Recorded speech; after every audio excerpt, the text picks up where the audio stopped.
문재인 대통령은 오늘 청와대에서 변창흠 국토교통부 장관을 화상으로 연결해 올해 국토부 업무보고를 받습니다. 이번 업무보고에는 정부가 발표한 2사 부동산 공급 대책을 구체적으로 이행할 조치들이 담길 것으로 보입니다. 업무보고 후에는 민생 안정과 산업 혁신에 대한 외부 전문가들의 토론이 이어질 예정입니다.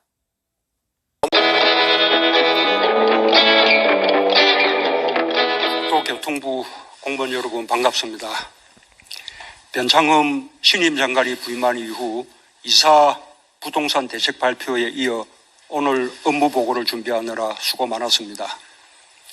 오늘 업무보고에는 이재선 한국도시설계학회장님과 정성봉 서울과기대 교수님, 김범준 통합물류협회 전문인과 박형기 함양군 혁신전략 담당관님이 토론자로 참여해 주셨고, 민주당 이낙연 대표님과 김태현 원내대표님, 홍익표 정책위 의장님, 또 진선미 국토교통위원장님도 함께해 주셨습니다. 민간 전문가와 당정청이 함께하는 업무보고가 되었습니다. 함께해 주신 당과 외부 전문가들께 감사드립니다. 국토교통부의 업무는 참으로 방대합니다. 국민의 삶을 따뜻하게 하고 발전시키고 혁신하는 모든 토대가 국토교통부에 달려 있습니다. 국토교통부는 국민의 안정적 삶의 기본이 되는 주택정책과 교통정책, 경제활력의 기초가 되는 물류인프라와 산업인프라, 수도권과 지역이 상생하는 국가균형발전, 선도국가 도약을 위한 한국판 뉴딜과 탄소 중립 정책의 기반 구축, 미래 산업의 혁신과 국민 안전에 이르기까지 민생과 경제 활력을 튼튼히 뒷받침하고 있습니다. 오늘 업무보고는 국토교통부가 우리 정부 남은 임기 동안 이루어야 할 주요 과제들을 잘 정리해 주었습니다. 전문가들의 토론과 당의 정책 제안이 더해지면 정책이 더욱 풍부해지고 실현 가능성도 한층 높아질 것입니다. 이제 남은 과제는 국민이 체감할 수 있는 실천입니다. 국토교통부가 민생과 경제의 회복은 물론 선도국가 도약을 이끈다는 사명감을 가지고 업무보고 내용을 성공적으로 실현해 주기 바랍니다. 지금 이 시기에 국토교통부가 반드시 성공시켜야 할 가장 시급한 과제가 부동산 정책이라는 것을 다시 한번 강조하지 않을 수 없습니다.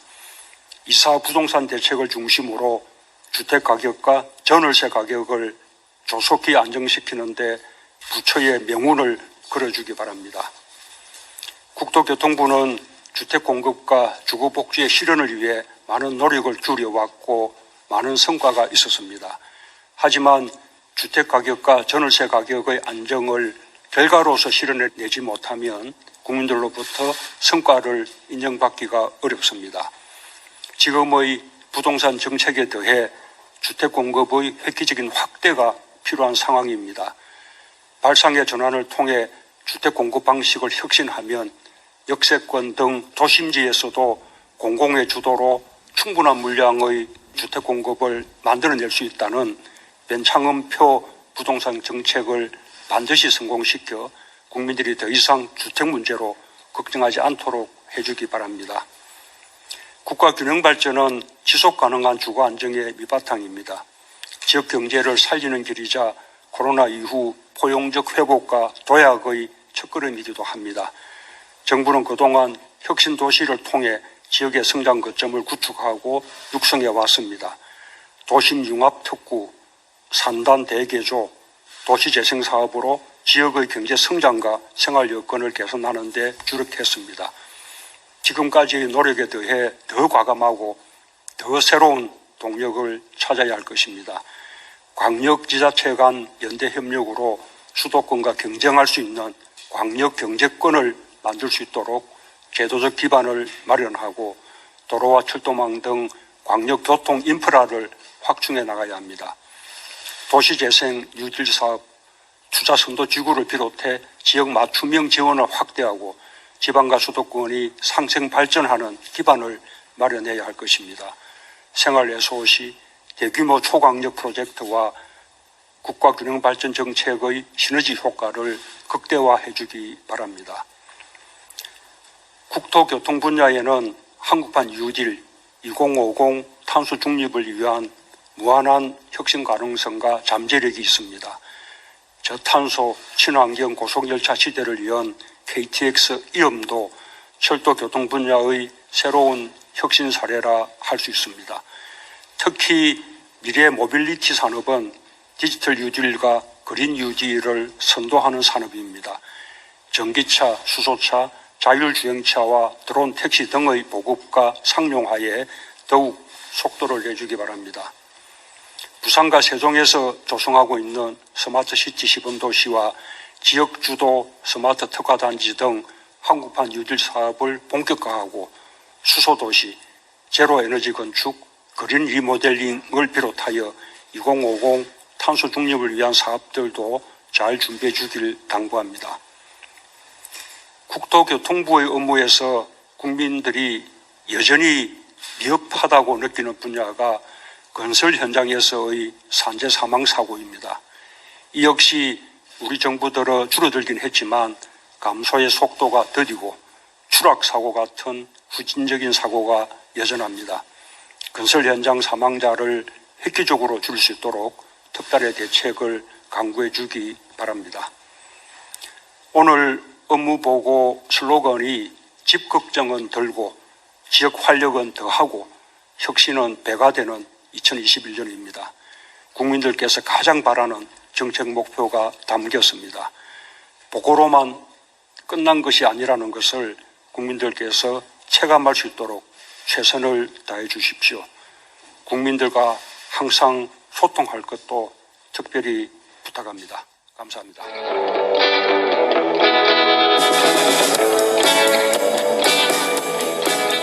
국토교통부의 업무는 국민 생활과 밀접하게 연결되어 있습니다. 그러나 지금까지 부동산 이슈에 매몰되어 지역의 균형 발전이나 건설교통 산업 혁신과 같은 중요한 문제들이 국민의 주목을 받지 못했습니다. 앞으로는 부동산 정책뿐만 아니라 국민의 삶을 변화시킬 수 있도록 다른 분야에서도 끊임없이 혁신을 창출해 나가겠습니다. 이를 위해 일하는 방식부터 근본적으로 혁신하겠습니다. 객관적인 통계와 열린 소통을 통해 정책 신뢰를 높이고 현장을 바탕으로 한 혁신적 사업 모델로 실행력을 제고하겠습니다. 또한 지방분권형 모델을 통해 지자체의 역량을 강화하겠습니다. 이러한 혁신의 바탕 위에서 주거안정, 균형발전, 산업혁신, 안전생명의 4가지 과제를 설정하고 모든 역량을 집중하여 추진하겠습니다.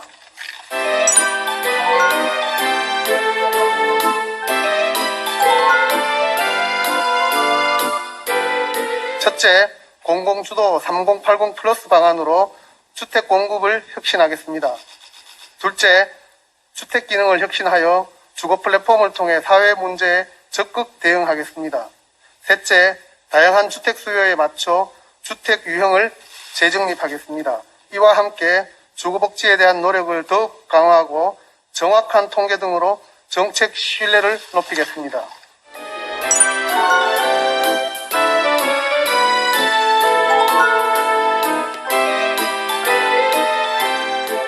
일자리, 인프라, 인재가 선순환하는 국가균형발전 전략을 실행하겠습니다.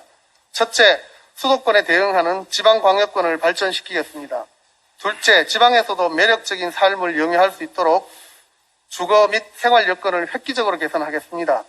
셋째, 지방과 수도권이 상생발전하는 방안도 마련하겠습니다.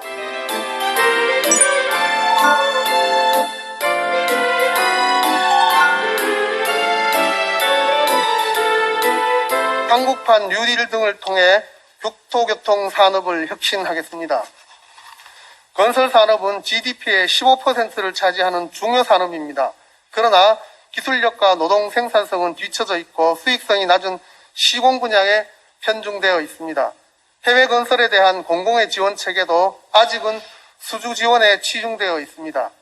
건설 산업을 혁신하여 고부가가치 산업으로 육성하고 사업 기획에서 투자, 시공, 관리 운영을 포괄하는 해외 진출 방안을 적극 추진하겠습니다.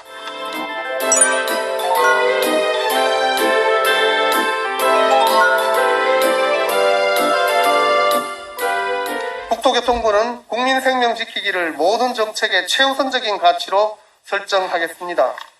첫째, 모든 유형의 교통사고 사망자 수를 획기적으로 낮추겠습니다. 둘째, 산재의 절반을 차지하는 건설사고 사망자 수도 대폭 줄이겠습니다. 그동안 관심이 미진했던 자살 예방에도 노력하겠습니다. 공동주택에 자살 예방 설계를 도입하고 따뜻한 주거 공동체를 활성화하여 자살을 예방하고 포용사회를 만드는 데 적극 기여하겠습니다. 이상으로 보고드린 바와 같이 국토교통부는 주거안정, 균형발전, 산업혁신, 안전과 생명이라는 핵심 과제를 통해 국민의 삶의 질 개선을 위해 최선을 다하겠습니다. 국토교통부는 단순히 현안 문제 해결에 그치지 않고 유엔이 의결한 17개 지속가능 발전 목표를 각 분야에서 실현하여 인류 보편의 가치와 원칙을 구현하는 데 기여하겠습니다.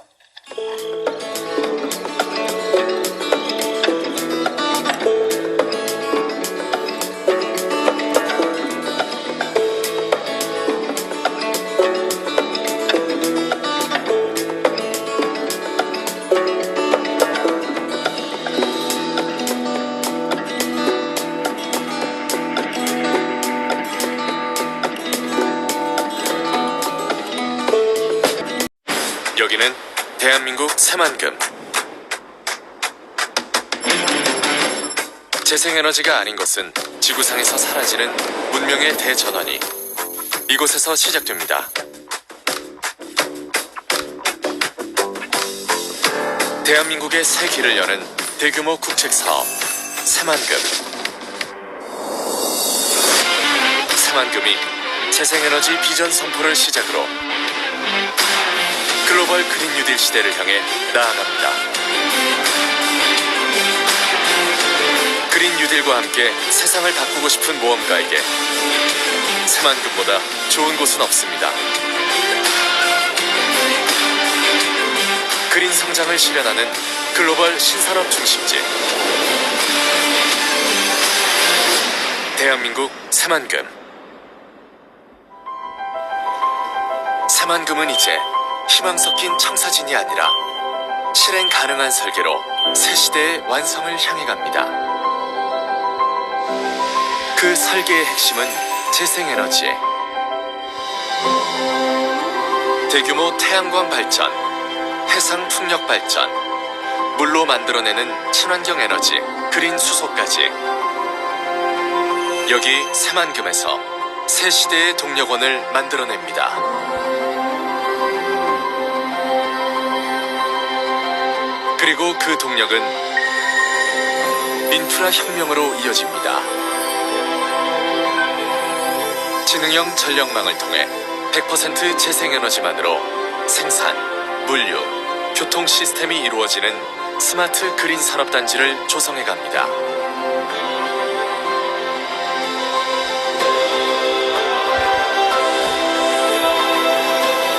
이제 새만금에서 재생에너지와 인공지능으로 움직이는 미래형 이동수단을 테스트하고 개발해 나갑니다. 새로움의 탄생은 낯선 만남과 교류를 통해 이루어지는 것. 다양한 기술과 산업, 다국적의 문화가 함께 만나고 연결되고 융합할 수 있는 그린 뉴딜, 인프라 혁명을 새만금이 이끌어갑니다. 기업과 사람이 모여 높은 장벽에 맞서고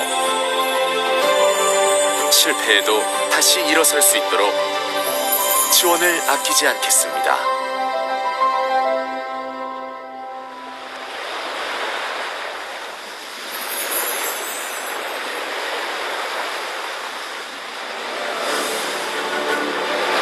우리가 바라는 미래는 갑자기 오지 않습니다. 우리가 원하는 방향과 속도로 한 걸음씩 나아가는 그곳에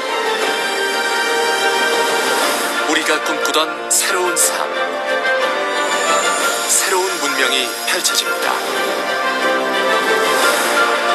시대가 향하는 곳으로 새만금이 가장 먼저 나아갑니다. 대한민국 새만금.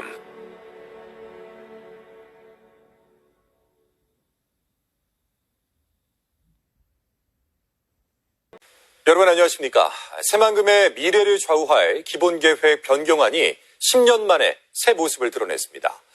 연차별로 구체화된 내부개발 계획이 새만금의 확연한 변화를 예고하고 있는데요.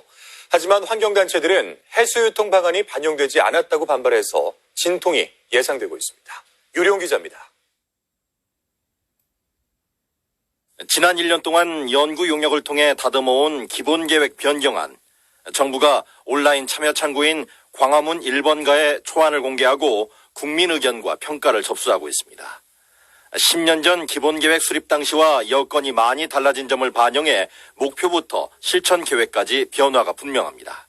새만금 사업이 어떻게 하면 빨리 사업이 진행될 수 있고 효과적으로 진행될 수 있을지에 대한 새로운 전략을 마련했고, 이제 새만금의 투자 여건을 개선할 수 있는 다양한 사항들을 좀 반영을 했습니다.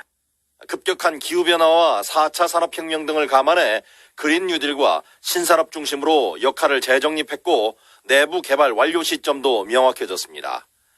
국제 협력 비즈니스, 농생명 산업지구 등 선언적인 계획에서 벗어나 디지털 도시, 식품 산업지구, 그린 수소 경제지구, 공항경제특구, 마을산업지구 등 좀 더 구체화됐습니다. 내부 개발 목표도 2030년, 2040년, 2050년 등 10년 단위로 세부화해 언제쯤 새만금이 궤도에 오를지 예측 가능해진 점도 변화입니다. 인구 25만 명 정주를 목표로 교통망 확충과 용수 공급, 하수 처리, 폐기물 처리, 에너지 공급, 방제 계획까지도 망라됐습니다. 변경안은 국민 의견 수렴과 보완 작업을 거쳐 오는 24일 전북도청에서 열릴 제25차 새만금 위원회에 보고될 예정입니다. 특히 기반 시대에 대한 재정 전환하고 공공주도 확대에 대해서 MP에 꼭 반영될 수 있도록 저희가 의견 개진도 하고 반영 여부를 체크하도록 하겠습니다. 다음 뉴스입니다. 3천억 원대의 정부 지원이 예상되는 군산형 일자리 지정이 가시화되고 있습니다. 정부가 현장 실사에 나설 정도로 절차가 빠르게 진행되고 있기 때문인데요. 군산에서 중소벤처 전기차 상생 모델이 구체화될 수 있을지 기대됩니다. 한범수 기자입니다. 군산형 일자리를 검토 중인 산업자원부의 민관합동지원단이 군산을 찾았습니다. 한국GM 군산공장을 인수해 전기차 클러스터를 꿈꾸는 명신을 방문해 실현 가능성을 꼼꼼히 확인합니다. 명신은 현재 해외 전기차 메이커에 부품을 납품할 정도로 기술력을 끌어올려 전기차 시장의 중심이 될 것을 자신합니다. 저희가 전기차 클러스터의 새로운 생태계를 만들고자 합니다. 실질적으로 보이시는 이 플랫폼 자체가 저희가 지금 외국 회사와 같이 협력 개발하고 있는 플랫폼입니다. 새만금 산단에 하나둘 둥지를 들고 있는 다른 전기차 업체도 방문했습니다. 에디슨 모터스와 대창 모터스, MPS 코리아, 호스텍 등 4개 회사가 공장 건설 진행 상황을 밝히고 연말 안에 공장 가동을 공언합니다. 기존 공장은 부지가 협소하고 지원 인프라도 없어 군산에 둥지를 틀 계획. 전기차 붐을 타고 생산을 빠르게 늘릴 계획입니다. 군산 공장의 연산 능력은 전기버스 2,000대, 전기트럭 10,000대, 전기 SUV 5,000대를 생산할 수 있는 전기버스 10대가 인천시 등에 공급됐고 경유트럭 대신 선택 가능한 전기 화물차가 생산 중이라며 지원만 있다면 조속히 궤도에 오를 것을 전망합니다. 1충전 주행거리는 250km입니다. 110km 이상 속력을 낼 수 있고요. 가정용 220V로도 충전이 가능한 모델 되겠습니다. 정부는 내부적으로 어느 정도 타당성 검토가 마무리됐다며 조만간 지정이 가시화될 것이란 입장. 최종 지정 시 협업센터 개설과 공동부품 개발, 공동근로복지기금 등의 3,500억 원이 지원돼 군산 경제가 회생하는 계기가 될 전망입니다. MBC 뉴스 한범수입니다.